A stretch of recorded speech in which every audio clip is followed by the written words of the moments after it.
নিজের জন্য বাঁচো, নিজেকে ভালোবাসো, কারণ চোখের সামনে যা দেখছো সব স্বার্থ আর প্রয়োজন। নতুন করে বাঁচতে হবে, ধরতে হবে হাল। আজ হয়তো সময় খারাপ, উঠে দাঁড়াবো কাল। তাই তো বন্ধুরা, ঝমঝম ঝড়ো বৃষ্টির রাতে সাথে আছে চিকেন বিরিয়ানি। কে কে আসছে বন্ধুরা খেতে? ছেলেদের ফরমাইশ, আম্মাজি বিরিয়ানি বানাও না গো। তো ছেলেদের আবদারি আদরে আজকে বানিয়ে নিলাম কিন্তু টেস্টি টেস্টি ইয়ম্মি ইয়ম্মি চিকেন বিরিয়ানি। তাও আবার বন্ধুরা এই ঝড়ো বৃষ্টির রাতে বিরিয়ানি খেতে কার না পছন্দ, তাই না? যদিও সারাদিন গুমোট গরম করে রেখেছিল। তো যাই হোক, ছেলেদের ফরমাইশে আজকে বানিয়ে নেব চিকেন বিরিয়ানি। চাল যদিও বাড়িতেই রাখা ছিল। বড়মশাইকে কল করে বললাম, কি গো তুমি টিফিন করার সময় একটু ফাঁক করে তোমার এই ছোট্ট সংসারের জন্য নিয়ে চলে এসো না গো চিকেন, কেননা তোমার দুই ছেলে চিকেন বিরিয়ানি খাবে বলেছে। তো চিকেন যদিও বড় ছেলে নিতে যেতে পারে না, তো আরও পড়তেও চলে গেছিলো, কেননা 6:30টায় টিউশন থাকেও চলে যায় পড়তে। তো বড়মশাইকে কল করে বললাম ও টিফিন করার একটু সময় বের করি আমাদের জন্য নিয়ে এসে গেল চিকেন। তো চলো চিকেনটাকে পরিষ্কার করব, ধুবো, ম্যারিনেশন করব, তারপরে কিন্তু ওটাকে প্রসেসিং মানে একের পর এক কিন্তু করতে থাকবো, তাই না? তো দেখো যে চালটা ছিল, চালটা কিন্তু ফ্রেশ চাল ছিল একবারে। চালটাকে দেখে নিলাম, চালটা খুবই ভালো আছে, পোকা টোকা কোনো কিছুই হয়নি। কিন্তু ওই চালটাকে এখন জল দিয়ে কিন্তু ভিজিয়ে রাখবো প্রায় আধা ঘন্টার মতো। তো তার আগে এটাকে আগে 2-3 বার জল পাল্টিয়ে কিন্তু অবশ্যই ধুয়ে নিতে হবে। তো চলো ওটাকে তো ধুয়ে নিলাম। তো ওটাকে যদিও দেখালাম না, 2-3 বার জল পাল্টিয়ে ধুয়ে নিয়েছি। আর এইদিকে দেখো চিকেন নিয়ে এসেছে, লেগ পিস নিয়েছি দুটো, কেননা আমার দুই ছেলের মানে চিকেনের মধ্যে লেগ পিস খেতে ওরা খুবই পছন্দ করে। ওদের হচ্ছে ফেভারিট, চিকেন বিরিয়ানির সাথে লেগ পিস মানে থাকতেই হবে, তাই না? যখন মানে তোমাদের দাদাভাই কিনে নিয়ে আসে তখনও দেখবে লেগ পিস দেখেই নিয়ে আসে। তো ওদের দুই ছেলের জন্যে, আমার দুই ছেলের জন্য নিয়ে চলে এসেছে 2 লেগ পিস, আর আমাদের দুজনের জন্য আছে। আর এই যে চিকেন তো বেশ খানিকটাই আছে, 500 থেকে একটু মানে বেশি আছে। তো বড় বড় পিস থাকার কারণে বোঝা যাচ্ছে না 500 থেকে এটা বেশি আছে বলে, বুঝতে পারছো? তো যাই হোক চলো, ওইদিকে তো ম্যারিনেশন করে রেখেই দিলাম প্রায় 10 মিনিটের মতো। বেশিক্ষণ রাখতে পারলাম না, কেননা অলরেডি অনেকটাই তো লেট হয়ে গেছে না। তো রান্নাবান্নাটা তো সেরে নিতে হবে। আর এই যে ঝড় দিচ্ছে, কিন্তু আমি যখন বিরিয়ানিটা বানাবার মানে প্রস্তুতি নিচ্ছি না, এত হাওয়া দিচ্ছে আর ঝমঝমিয়ে এলো বৃষ্টি। বৃষ্টির সময় বিরিয়ানি খেতে দেখবে বেশ ভালো লাগে। অন্যান্য সময় যদিও না খেতে ভালো লাগে, বৃষ্টির সময়, শীতের সময়, এই সময়গুলো নিয়ে কিন্তু বিরিয়ানি, পোলাও, চিকেন পকোড়া, বেগুনের চপ, এইগুলো দেখবে তার টেস্টটাই যেন অমৃত লাগবে, বুঝতে পারছো? মানে বৃষ্টির সময়, আর অন্যান্য সময় অতটা খেলেও কী হবে, মানে এতটা আর মনের মধ্যে মানে ফিলিংস থাকে না যে খাবো, চাহিদাটাও থাকে না। তো যাই হোক চলো, আর বেশ ঝিরিঝিরি করে বানিয়ে নিলাম পেঁয়াজগুলো কিন্তু ব্রেস্তা করে নেব, ব্রেস্তা করে উঠিয়ে নেব, কেননা যখন লেয়ারে দেওয়া হবে না, তো ব্রেস্তার তখন লাগবে, ওই কারণে ব্রেস্তাটাকে করে নেব। তো চলো ব্রেস্তাটাকে উঠিয়ে নিই। তারপরেই দেখছো এই যে আলু রাখা আছে ঝুড়িটাতে, লাল ঝুড়িতে ওই আলুগুলোকে বানিয়ে রাখলাম। ওটাকে আবার লাল করতে হবে। আর বিরিয়ানিতে তো আলুকে ভেজেই দেওয়া যায়, ভেজে দেওয়াটাই বেটার, তাই না? তো চলো, এইটা তো মানে পেঁয়াজটাকে বেশ ব্রাউন কালারের করে ভাজা করে নিলাম, করে দেখছো একটা বাটির মধ্যে উঠিয়ে নিলাম। আর আমাদের মেয়ে বউদের হাতের সামনে যেটাই পাই তাতেই কিন্তু আমরা মুছে ফেলি, বাটি, প্লেট, যাই একটু যদি জল লেগে থাকে দেখবে আমরা মুছে নিই। যেমন আমি একটু আগে মুছে নিলাম আমার ওড়নাতে, তোমরা ওটাকে স্কিপ করো, ঠিক আছে?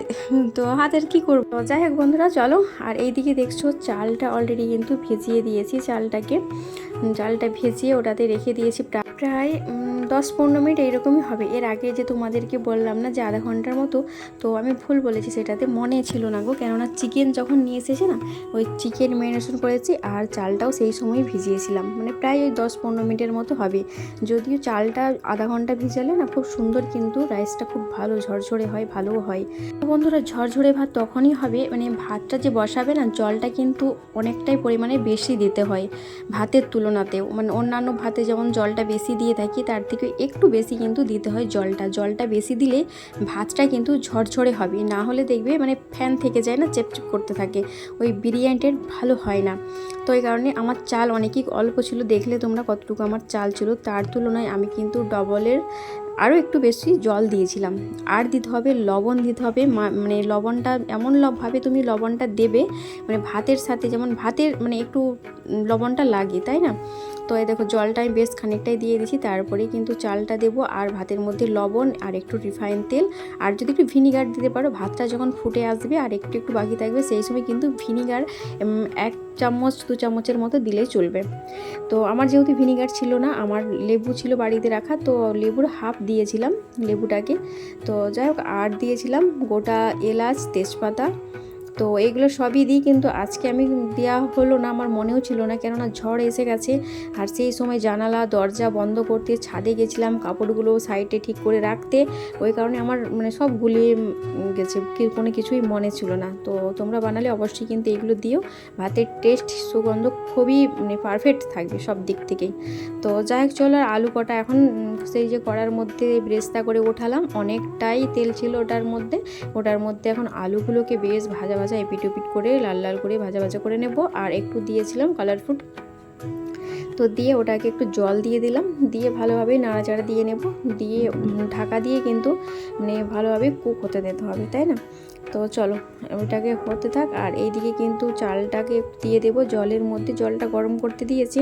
তো এই জলটা যখন ফুটে আসবে সেই সময় কিন্তু চালটা দিই আমরা, কিন্তু আজকে সময় অনেকই কম থাকার কারণে জলটা ফুটে মানে গরম হয়ে এসেছে। কি এবার চলো চালগুলোকে এখন দিয়ে দেবো, গরম বেশ ভালোই গরম হয়ে এসেছে, দেখতে পাচ্ছ ধোঁয়া উঠছে।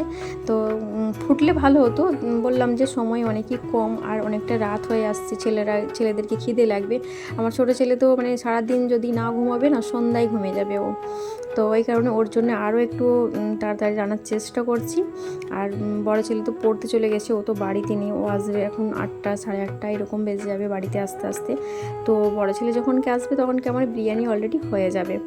তো যাই হোক চলো, এইদিকে হচ্ছে গিয়ে ভাতটা তো বসিয়ে দিলাম, ভাতের কাজ করতে থাক। আর ওইদিকে দেখছো ম্যারিনেশন করে রেখে দিয়েছি চিকেনটাকে। আর এই যে কড়াটায় দেখছো না, কড়াটার মধ্যে আলুগুলোকে লাল লাল করে ভেজে উঠিয়ে নিই, তারপরেই কিন্তু চিকেনটা মানে ভাজবো বিরিয়ানির জন্য। তো এই যে ম্যারিনেশন করে রেখে দিয়েছি, এতে হলুদের গুঁড়ো, লঙ্কার গুঁড়ো, জিরের গুঁড়ো, লবণ, গরম মশলা, যা যাবতীয় মশলা সব কিন্তু দিয়ে ম্যারিনেশন করে রেখে দিয়েছি। আর এই যে তোমাদেরকে বললাম এটাতে একটু দিয়েছিলাম কালার ফুড, তো ওই কারণে এর কালারটা এলো এলো লাগছে, তাই না? তো যাই হোক, আর চল এটা ভাজা হয়ে যাক। আর একবারেই কিন্তু আঁচটাকে একবারে স্লোতে রেখেছি, তবেই আলুটা ভালোভাবে কুক হবে।